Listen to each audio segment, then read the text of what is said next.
श्रावण महीने की नवमी तिथि। कौन सी तिथि? नवमी। चाहे शुक्ल पक्ष की हो चाहे कृष्ण पक्ष की। 7 दुर्वा। कितनी दुर्वा?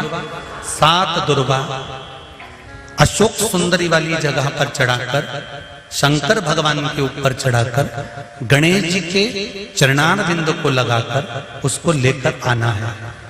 हाटकेश्वर महादेव का स्मरण कर। कौन से महादेव?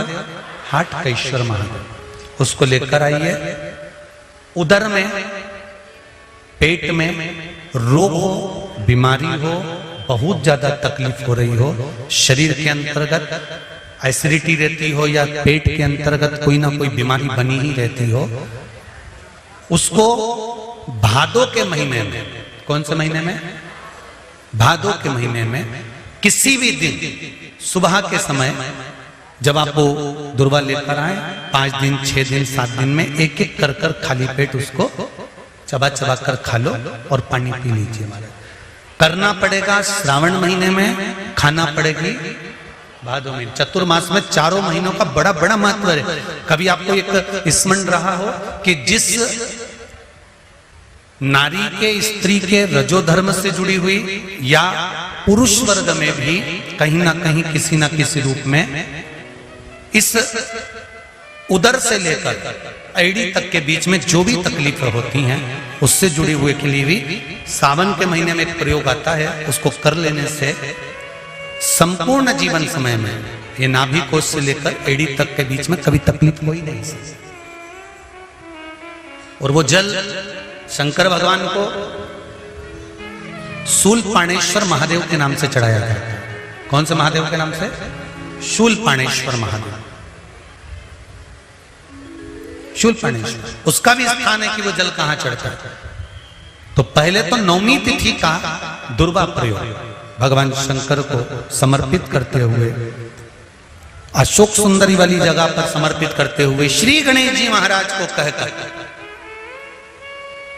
आपको याद होगा जिस समय पर श्री गणेश जी महाराज कुबेर जी महाराज के घर में भोजन करने गए थे, सारा अन्न भगवान गणेश जी पा गए थे, तब शंकर भगवान ने दुर्वा भेजी थी। ये दुर्वा जब गणेश जी को भेजी गई थी तो वो औषधि के लिए भेजी गई थी कि गणेश जी ने ज्यादा पा लिया है तो शरीर में रोग ना हो जाए, पेट में कोई रोग ना हो जाए। तब शिव जी ने भेजी थी अशोक सुंदरी के माध्यम से। इस दुर्वा का प्रभाव रोग मुक्ति के लिए किया जाए। रोग दुर्वा महाराज। सती मैया कहती है शिव में क्या नहीं है, शंकर में क्या चीज की कमी है? आप बताओ कि शिव में कमी क्या कमी है शंकर भगवान? कोई कहते हैं, कई लोग कहते हैं कि शंकर भगवान तो रुद्रदेव हैं, उनको तो क्रोध जल्दी आता है। हम कहते हैं किसको नहीं आता क्रोध? क्रोध किसको नहीं आता? एक चीटा निकल कर जा रहा है, तुम उसका रास्ता बार बार रोको, बार बार रोको, बार बार रोको, बार बार रोको, चीटा तुम्हारे पांव में खा जाएगा। मच्छर, उसको भी क्रोध आ रहा है। खटमल, जरा सा दबा, क्रोध आ गया। एक कीड़ा तुम्हारे पांव में दबा, क्रोध आ गया, उसने तुम्हारे पांव में काट लिया। एक मक्खी तुम्हारे कपड़े में दब गई, तो वो मक्खी को क्रोध नहीं आता, पर मक्खी कपड़े में दब गई, दबी हुई थी, बहुत देर से निकलने का प्रयास कर रही थी, नहीं निकल पाई, तुम्हारे शरीर को काट लिया, काटा, तुमने साड़ी झटकी, मक्खी निकल कर भाग गई। क्रोध किसको नहीं आता? एक बेल, उसको भी क्रोध आता है। गौ माता, उसको भी क्रोध आता है। क्रोध किसको नहीं आता? संसार में कौन है जिसको क्रोध नहीं आए?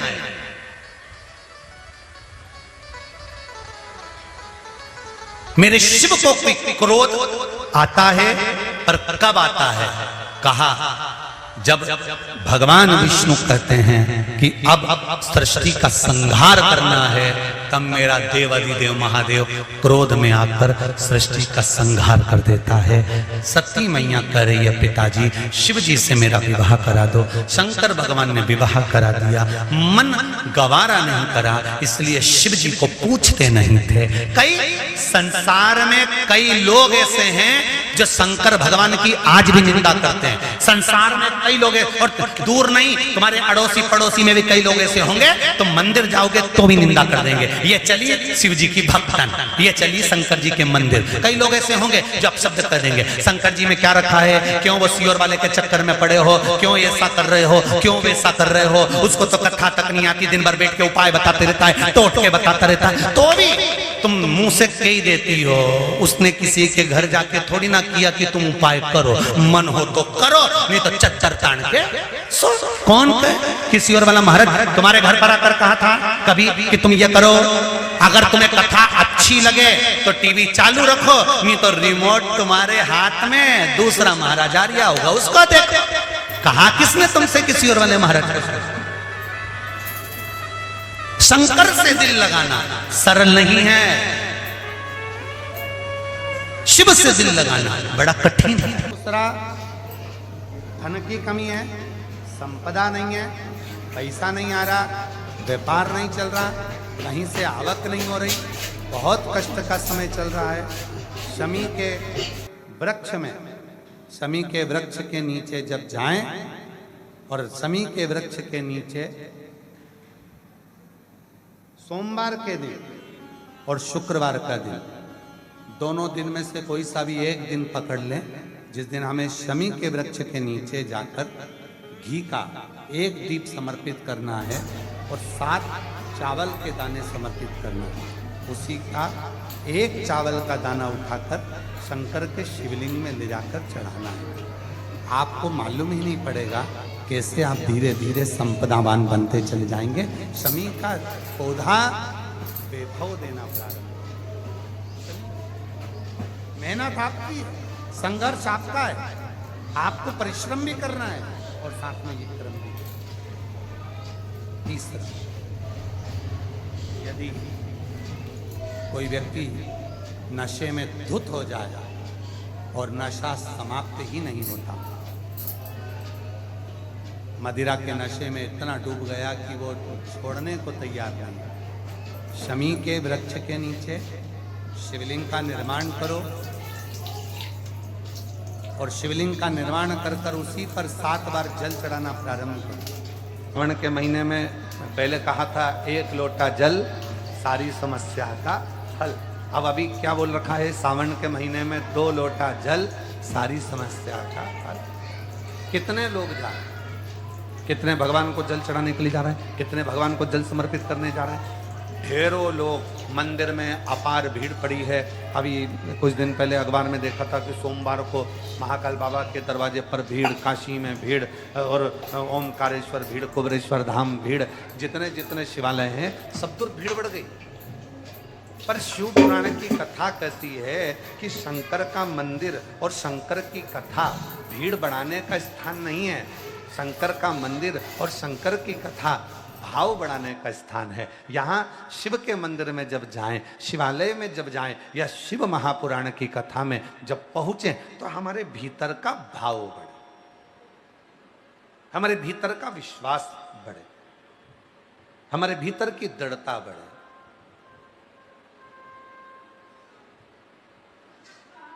और जब हमारा विश्वास बढ़ता है, जब हमारा भरोसा बढ़ता है, जब हमारी दृढ़ता बढ़ती है, तो अपने आप कार्य सफल होता है।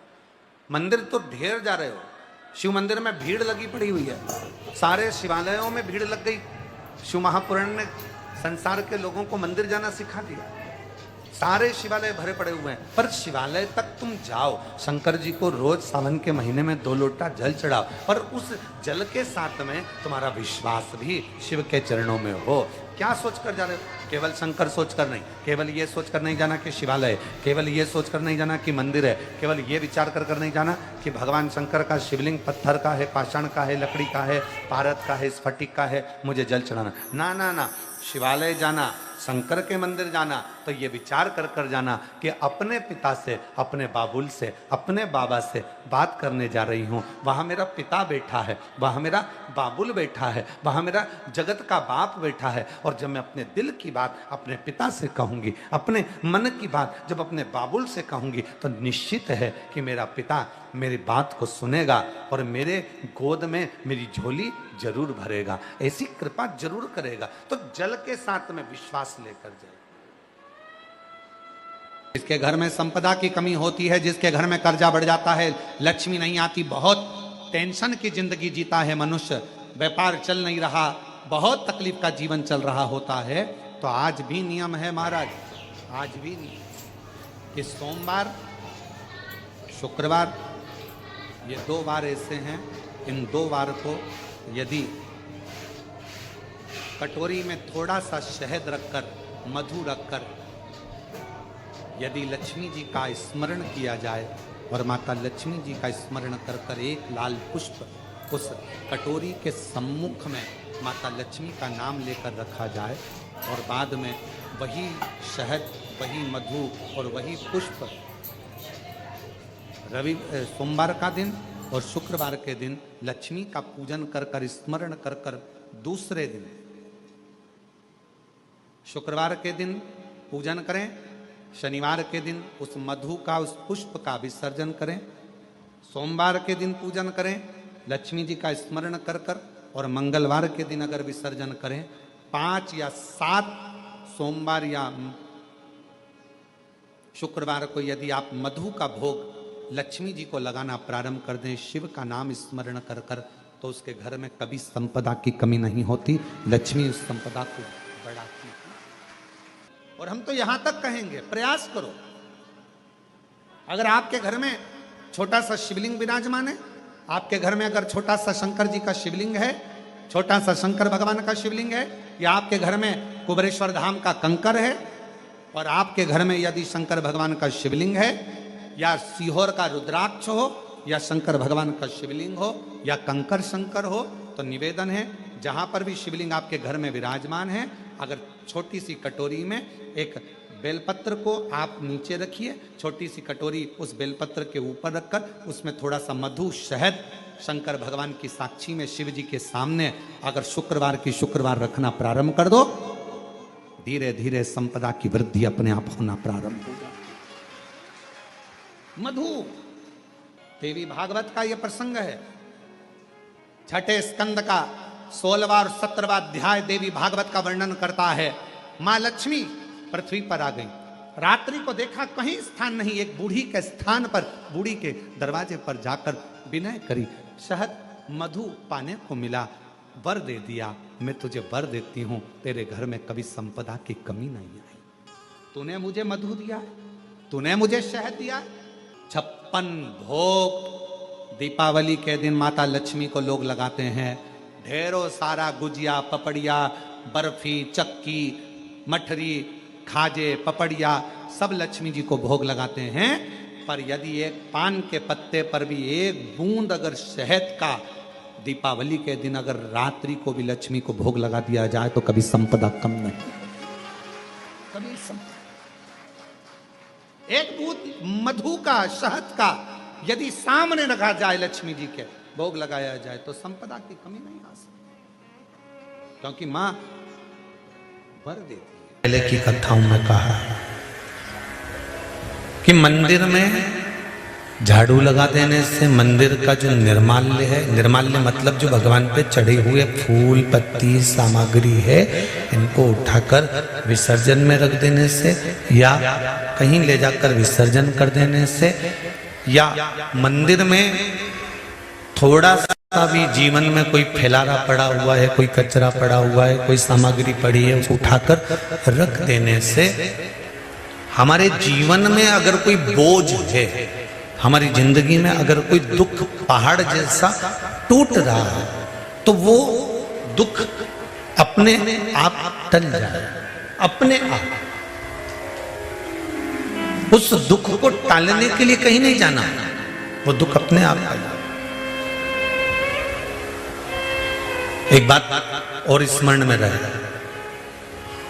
घर में अगर गौ माता है, घर में तुलसी का पौधा है, और घर में अगर तुम्हारे बुजुर्ग विराजमान हैं, घर के माता पिता हैं, घर के कोई वृद्ध दादा दादी हैं, घर का कोई बूढ़ा व्यक्ति आपके साथ में रह रहा है, तुलसी का क्यारा है या गौ माता है, तो शिव महापुराण की कथा कहती है जब जिंदगी में कोई भी दुख तुम्हारे घर के दरवाजे को टच करता है, उससे पहले ये तीन जो तुम्हारे घर में हैं, तुलसी का क्यारा, गौ माता और घर के बुजुर्ग, इनके स्वास्थ्य में अपने आप गड़बड़ी होना प्रारंभ हो जाती है।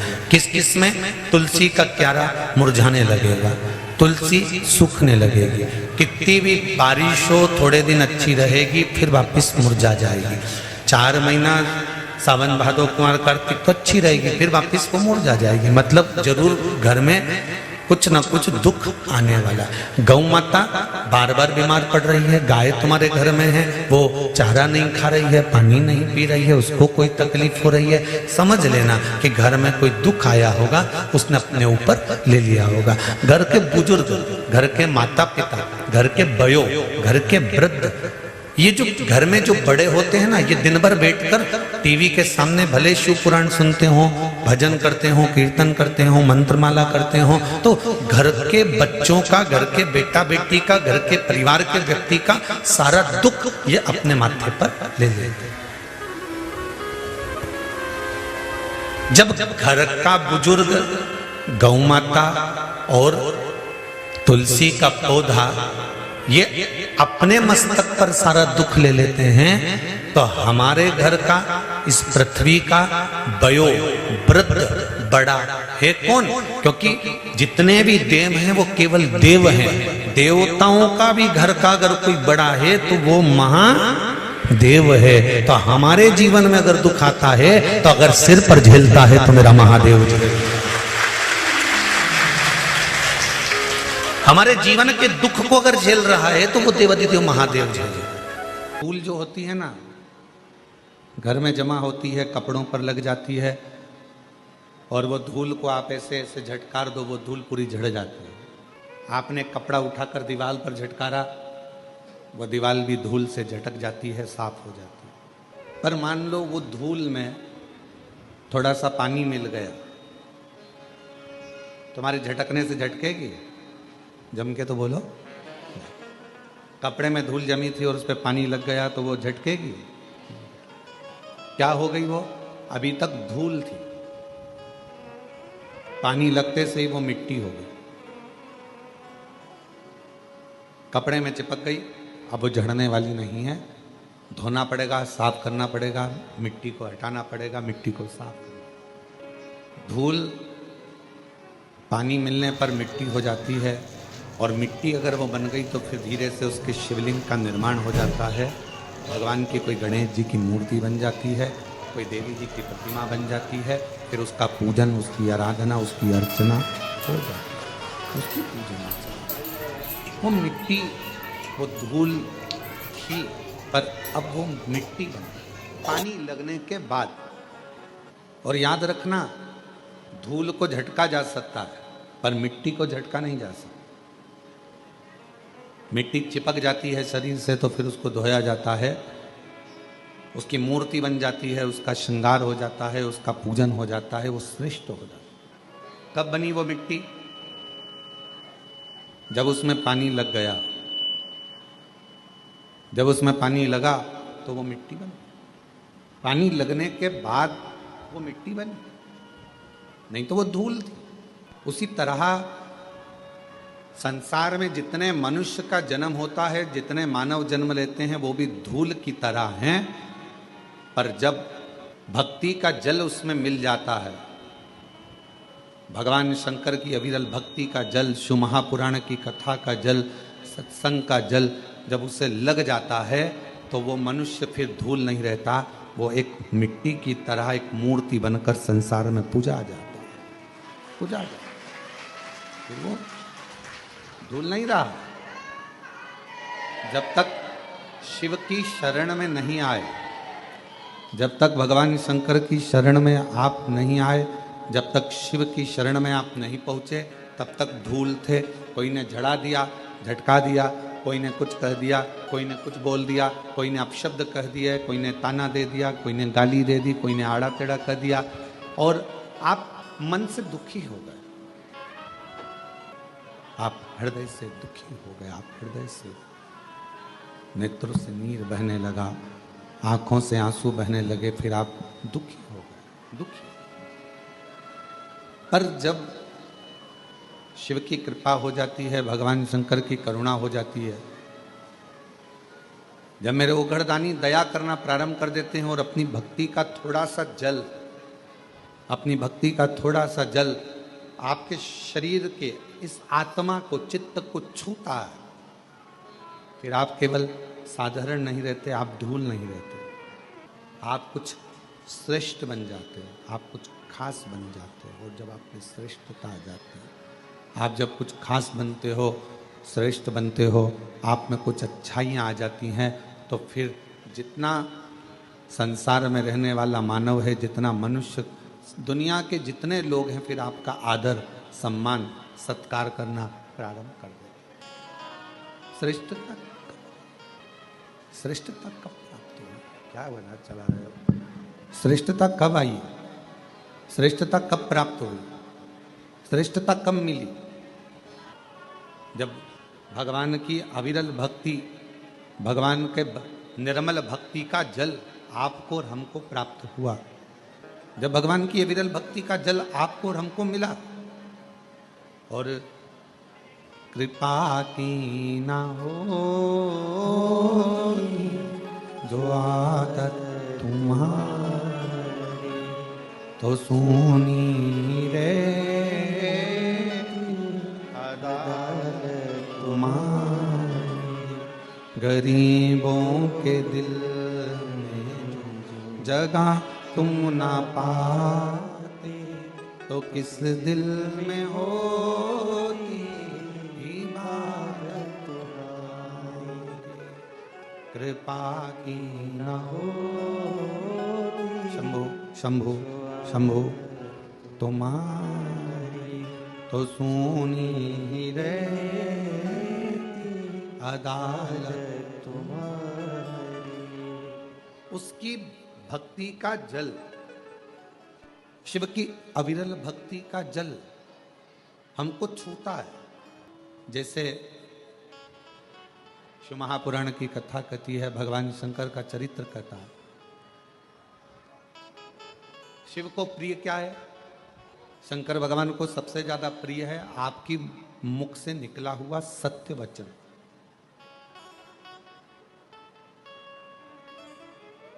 फिर भगवान को प्रिय क्या है?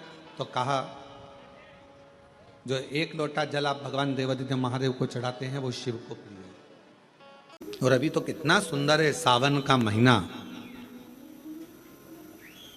और वो महीना जो भगवान शंकर को सबसे ज्यादा प्रिय है, बहुत प्रिय।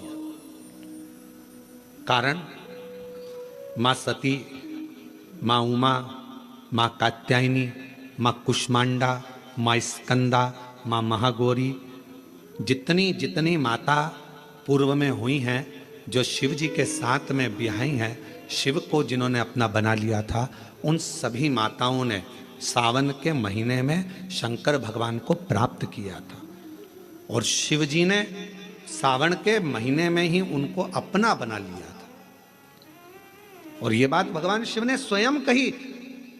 स्वयं भगवान शंकर स्वयं नंदी से ये बात कहते हैं, नंदी मुझे श्रावण अति प्रिय है। नंदी ने पूछा क्यों? तो कहा, इस श्रावण के महीने में मेरी अर्धांगनियां मुझे भजती थी, उनको मैंने स्वीकार किया था। और यही सावन के महीने में चराचर जीव, आप देखिएगा गर्मी के समय में छोटे छोटे जो जीव जंतु सब, जितनी गर्मी पड़ती है सब मर जाते हैं। बोलो मरते कि नहीं मरते? अभी बारिश चालू हो गई, बारिश चालू हो गई तो तुम्हारे घर में ऐसे बारीक बारीक नए नए डिजाइन के कीड़े मिलेंगे, और तुम सब टेंशन में रहती हो उस कीड़े के चक्कर में। वो घुस गया, वो वहां से आ गया, ये छोटा सा, इतनी डिजाइन का उनकी पीठ का कलर अलग देख लो, उनके पंख का कलर अलग देख लो, उनकी इल्लियों को, छोटी छोटी इल्लियों को अलग से देख लो, केचुआ देख लो, केचुआ की भी वैरायटी अलग है, कोई सफेद केचुआ, कोई काला केचुआ, कोई गुलाबी केचुआ, कोई कत्था, कितनी डिजाइन। 83,99,999 योनिया, और उसमें आखिरी योनि ये 84,00,000वीं मनुष्य की योनि। अब इतनी योनियां, और तुम्हारे घर में भी आसपास तुम देखना कितनी सारी योनियों को देख लोगे, चीटा को, और चीटे की भी एक डिजाइन आ जाती है। सावन में आते आते चीटे में भी पर आ जाते हैं। अब तुमने देखा कि नहीं देखा वो हमको नहीं मालूम भैया, देखा है तुम लोगों ने? और जितने आस्था चैनल पर सुन रहा है, सावन में चीटे में भी पर आ जाते हैं। मक्खियों की डिजाइन बदल जाती है। जिस मक्खी को एक बार भगाओगे भग जाती थी, सावन में इतनी अड़ीली हो जाती है कि आके मुंह पे ही बैठेगी, नाक पे बैठ, उसको भगा के ले जा, भाग भाग भाग। मक्खियां भी इतनी अड़ीली हो जाती है कि वो हटती नहीं है। क्यों? इतनी अकड़ कहां से मक्खी में आ गई, चीटे में पर कहां से आ गए, और इतना ठाट इन कीड़ों में कहां से आ गया कि हर किसी के घर में घुस जाते हैं। तो शिव महापुराण की कथा कहती है, चराचर अचर जीव जंतु पशु पक्षी सबको मालूम है सावन का महीना चल रहा है, हमारे बाबा का महीना चल रहा है जो करुणा करने वाले, ये उनको भी ज्ञान है। उसको पशुपति नाथ कहते हैं, उसको भी मालूम है।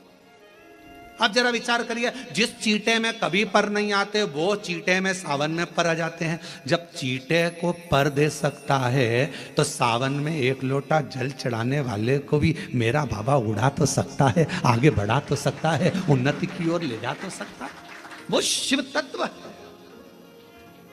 और तेरी कृपा बिना ना हिले एक भी अणु, लेते हैं श्वास तेरी कृपा से तनु तनु।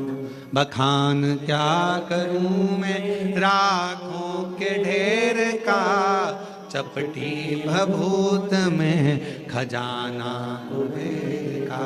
हे गंगाधार मुक्ति द्वार ओंकार तू, बोले ओंकार तू, आयो शरण शंभुकार तार तू। भगवान शिव। अब गर्मी आई, गर्मी में पूरे जीव मर गए, गर्मी में सब सूख गया, कीड़े मकोड़े मर गए गर्मी की तपन के कारण। पर सावन का एक महीना जिसमें भगवान सबको फलना फूलना सब कुछ, पत्तियां भी फूलती हैं, फूल भी फूलते हैं, डालियां भी फूलती हैं, पशु पक्षी जानवर जलचर थलचर सब फूलते हैं। श्रावण का शिव को प्रिय है। और क्या कहा मेरे भोले बाबा ने नंदी से, ए नंदी, श्रावण का महीना हो, शिव तत्व की प्राप्ति को करने के लिए अगर कोई संसार का मानव मुझे पुकारता है, भजता है, शिव कथा कहती है, शिव जी कहते हैं नंदी से, उस जीव का कल्याण करने के लिए मैं स्वयं उसके द्वार तक पहुंच जाता हूं और उसका उद्धार कर देता हूं, उद्धार कर देता हूं। पर किसका चित्त लगे? सावन में भी कई लोग ऐसे हैं जिनका चित्त नहीं लग पाएगा, क्योंकि सावन का महीना होता है तो कमाई के स्रोत भी ज्यादा हो जाते हैं। जीजियों की साड़ियां बिकने लगती हैं, फैशन का सामान बिकने लगता है, पर्स मोबाइल बिकने लगता है, सामान बिकने लगता है, क्योंकि उस समय व्यापार भी बढ़ता है। व्यापार इसलिए बढ़ता है क्योंकि भगवान भी चाहता है कि तेरा मन मुझसे हट जाए, व्यापार में लग जाए। क्योंकि भगवान को मालूम, हमने पहले भी कथा में कहा है, बच्चे को माँ गोदी में तभी तक रखती है जब बच्चा खिलौने से नहीं खेलता, खिलौने से खेलने लगेगा माँ नीचे उतार देगी। उसी तरह भगवान तुमको अपने पास जब तक बुलाता है, जब तक तुम्हें अपना बनाकर रखता है, और भगवान देख लेता है कि अब धीरे धीरे मेरे को इसको धन देना है, वैभव देना है, ये खिलौने से खेलना चालू करेगा, गाड़ी लाएगा, घोड़ा लाएगा, मकान बनाएगा, फर्नीचर बनाएगा, उसमें लग जाएगा तो मेरे मंदिर आना छोड़ देगा। और मंदिर आना छोड़ दिया तो एक दिन मुझे धीरे धीरे, मैंने एक बार इसके यहाँ वो पहले की माताएं, पुरानी माताएं क्या करती थी, मिर्ची बारिश के पहले भर के रख लेती थी, धनिया बारिश के पहले भर के रख लेती थी, हल्दी बारिश के पहले भर के रख लेती थी, अनाज बारिश के पहले भर के रख ले, क्योंकि 4 महीना खाएंगे खत्म हो जाएगा, अगले महीने में फिर 4 महीने बाद ले आएंगे। उसी तरह भगवान तुम्हें एक बार का वैभव दे देता है, एक बार का धन दे देता है, एक बार की दौलत दे देता है, फिर लोग उसको भोगने लगते हैं, और भोगते भोगते आखिरी में एक दिन ऐसा आता है कि डब्बा खाली हो जाता है, डब्बा खाली होता है, फिर रोने बैठ जाता है, तकलीफ आई, फिर लोटा लेकर भागता है। शिव जी कहते हैं जो मेरे मंदिर में, मेरी कथा में, मेरे रस तत्व में हमेशा एक जैसा लगा रहता है, उसकी जिंदगी को भी मैं हमेशा उन्नति की ओर बढ़ाते बढ़ाते अग्रणता में लेकर चले जाता, फिर उसको डाउन नहीं करने देता, उसको नीचे नहीं आने देता।